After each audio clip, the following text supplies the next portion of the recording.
Hello guys, C S S P M S Guru میں آپ سب کو خوش آمدید۔ ہم خلافت مومنٹ کے بارے میں دیکھ رہے ہیں اور آج خلافت مومنٹ کا دوسرا پارٹ ہے، لیکچر دوسرا پارٹ ہے۔ اور اس سے پہلے لیکچر میں ہم اس کی بیک گراؤنڈ کو دیکھا میں نے، اور پھر ہم نے جو خلافت مومنٹ کی جو ایک انیشیٹ کیا گیا تھا اس کے بارے میں ہم نے بات کی، اور اس کے ساتھ ساتھ جو گاندھی نے ایک مومنٹ اسٹارٹ کی تھی جسے نان کوآپریشن مومنٹ کا کہا جاتا ہے، وہ ہم نے ڈسکس کی تھی۔ اور نان کوآپریشن مومنٹ میں اس کے جو 4 اسٹیجز تھے وہ ہم نے بتائے تھے، اور اس میں پھر یہ نان کوآپریشن مومنٹ ساتھ چل رہی تھی تو کہ پھر چھورا چھوری کا جو انسیڈنٹ ہوا تھا 1922 میں، اور گاندھی سسپینڈڈ دا مومنٹ۔ اس میں جو یہ جو تحریک تھی یہ چل رہی تھی، اور یہ نان کوآپریشن مومنٹ ایک زور و شور سے چل رہی تھی لیکن بعد میں جو چھورا چھوری انسیڈنٹ کا ایک بہانہ بنا کے گاندھی نے اس کو سسپینڈ کیا تھا۔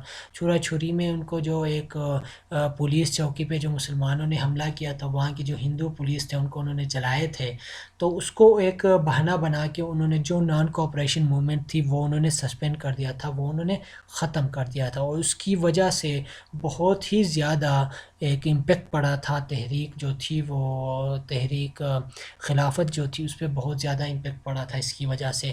اور آئج قریشی اپنے کتاب دی اسٹرگل آف پاکستان میں کہتے ہیں The result of Khilafat movement was that the Muslims emerged the movement with a feeling that they could neither the British nor the Hindu, and they should be their own state for self preservation۔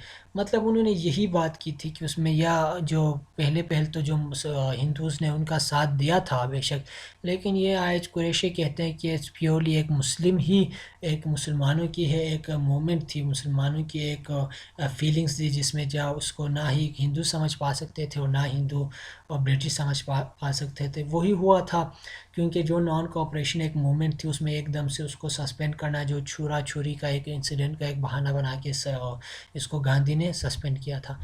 اس کا دیکھتے ہیں result کیا بنا تھا خلافت moment کا، جو اس سے کیا رزلٹ سامنے آیا تھا۔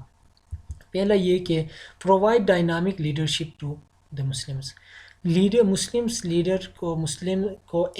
مسلمانوں کو مختلف ڈائنامک لیڈرشپ کی ایک وہ بنی تھی کہ سامنے آئے تھے مختلف لیڈر، سامنے آئے تھے مولانا محمد علی جوہر جیسا لیڈر، مولانا شوکت علی جیسا لیڈر، تو مختلف ڈائنامک لیڈرز مسلمانوں کو مہیا ہوا تھا، وہ سامنے آئے تھے۔ دوسرا اس کا فائدہ یہ ہوا تھا کہ true face of Hindus and Quaid Azam prediction, مطلب ہندوز کا خاص کر گاندھی کا جو ایک ٹرو فیس سامنے آیا تھا، وہ سمجھ گئے تھے کہ یار یہ ویسے ہی ہمارے ساتھ تھے، ان کا کبھی بھی یہ مسلمانوں کا مخلص نہیں ہو سکتے، ٹھیک ہے۔ اس کے بعد ریلیجیس انتھوزیازم، انہوں نے کہا تھا کہ جو ریلیجیس ایک زیل، ایک مطلب مذہب کے نام سے مسلمان کچھ بھی کر سکتے ہیں، یہ ایک بات سامنے آئی تھی۔ تو اسی کو پھر آگے بیس بنا کے ٹو نیشن تھیوری بنا کے اسلام کو سامنے رکھ کے جو ایک مومنٹ سٹارٹ ہوئی تھی جس کی وجہ سے ایک الگ اسٹیٹ کی ایک بنیاد ڈالی گئی تھی، اسی کی وجہ سے پھر پاکستان کا ایک وقوع پذیر ہوا تھا، Pakistan came into being and for those religious enthusiasm۔ تو وہی ایک ریلیجیس جو ایک زیل تھی وہ کہ تحریک خلافت کی ہی وجہ سے مسلمانوں کو سمجھ آئی تھی۔ مسلمانوں کے جو لیڈرز تھے وہ اس بات کو سمجھ گئے تھے کہ اگر مسلمانوں کے لیے الگ اسٹیٹ، الگ ہندوؤں سے چھٹکارا لینا ہے، اگر برٹش سے چھٹکارا لینا ہے، تو مین ویپن جو ہے وہ ریلیجیس ہی ہے، ایک مذہب ہی کے نام سے ہی مسلمان کچھ کر سکتے ہیں، باہر نکل سکتے ہیں، اپنی جو ڈیمانڈس ہیں وہ پورا کروا سکتے ہیں۔ تو وہ بات جو ہے نا وہ خلافت مومنٹ کی ہی وجہ سے سامنے آئی تھی، اس لیے خلافت مومنٹ کو ایک بہت ہی امپورٹنٹ ٹاپک کی تصور سے پڑھا جاتا ہے اور دیکھا جاتا ہے۔ اس کے بعد علماء اینڈ مشیخ رول، جو علماء تھے ان کا جو ایک رول پایا جاتا ہے، وہ سمجھ گئے کہ یار مسلمانوں کی جو الگ سے ایک آئیڈینٹی کے لیے علماء کا رول ایک بہت بڑا رول پایا جا سکتا ہے، اور وہ بات تحریک خلافت میں سامنے آئی تھی۔ اس کے بعد awareness among Muslims about their right and their power. مطلب پھر ایک جو اویئرنیس آئی تھی، ایک اجاگر ہوئی تھی، ایک احساسات اجاگر ہوئے تھے مسلمانوں کے کہ وہ اپنے رائٹس پا سکتے ہیں، وہ اپنے رائٹس چھین سکتے ہیں، وہ اپنے ڈیمانڈس پورے کروا سکتے ہیں، ان کو ان میں پاور ہے، وہ کچھ بھی کر سکتے ہیں. وہ جب نکلیں گے تو اس میں پھر ہندوز بھی ڈر جائیں گے، اس میں پھر برٹش بھی ڈر جائیں گے. وہ بات پھر تحریک خلافت میں سامنے آئی تھی. اور پھر ٹو نیشن تھیوری کا، ان کو سمجھ آیا تھا کہ یہ ہندو جو ہیں وہ الگ ہیں، مسلم جو ہیں وہ الگ ہیں، مسلم کی اپنی ایک الگ پہچان ہے اور ہندوؤں کی اپنی ایک الگ پہچان ہے. یہ بات اس میں آئی تھی.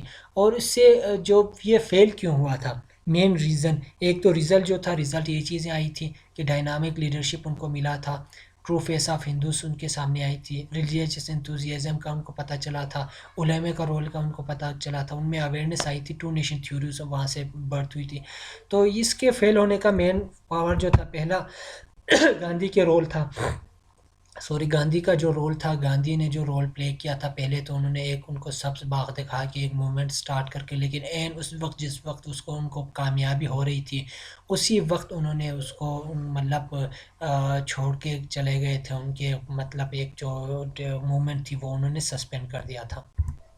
دوسرا، government arrested all important leaders. جتنے بھی امپورٹنٹ لیڈرز تھے ان سب کو گورنمنٹ نے اریسٹ کیا تھا. اس کی وجہ سے یہ جو موومنٹ تھی وہ فیل ہو گیا تھا. محمد علی جوہر اور اس کا بھائی شوکت علی جو ان کو اریسٹ کیا گیا تھا. ٹھیک ہے.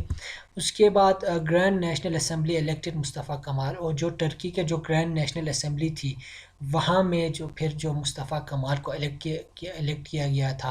اور جیسے ہی مصطفیٰ کمال وہاں الیکٹ ہوئے تھے تو یہاں سے خلافت موومنٹ کا بھی ایک خاتمہ ہوا تھا. اس کے بعد کمیونل کلیشش اینڈ رائٹس جو تھے، مبلاغ، چھورا چھوری، ہجرت موومنٹ اور اس طرح کے ایک کلیشش پیدا ہوئے تھے. اس کی وجہ سے مبلاغ جو تھے وہ وہاں پہ ظلم ہوا کرتا تھا. یہ ایک مسلمان طبقہ تھا جس میں جو لینڈ لارڈس تھے وہاں کے جو ہندوز تھے وہ ظلم ستم کرنے لگے تھے، تو انہوں نے احتجاج شروع کی تھی، رائٹس اسٹارٹ ہوئے تھے. اور چھرا چھوری کا میں نے آپ کو بتایا. پھر ہجرت موومنٹ بھی اسٹارٹ ہوئی تھی، جو ہجرت کر کے افغانستان جا رہے تھے، وہاں جا کے پھر جو مسئلے مسائل پیدا ہوئے تھے. تو اس طرح کی کمیونٹی کلیشش اور رائٹس کی وجہ سے یہ موومنٹ جو تھی وہ فیل ہو گیا تھا. Awareness among Muslims about their rights and their power. یہ سوری اوپر کا جو مین وہ نیچے ہے. تو گائس یہ مین تھی وہ جو ریزن تھی جس کی وجہ سے خلافت موومنٹ جو تھی وہ ناکام ہوئی تھی. تو امید ہے کہ آج کے لیکچر کا آپ کو اس کا سمجھ آیا ہوگا. دیکھتے ہیں اگلا لیکچر اور ملتے ہیں اگلے لیکچر میں. تب تک اپنا خیال رکھیں. اللہ حافظ.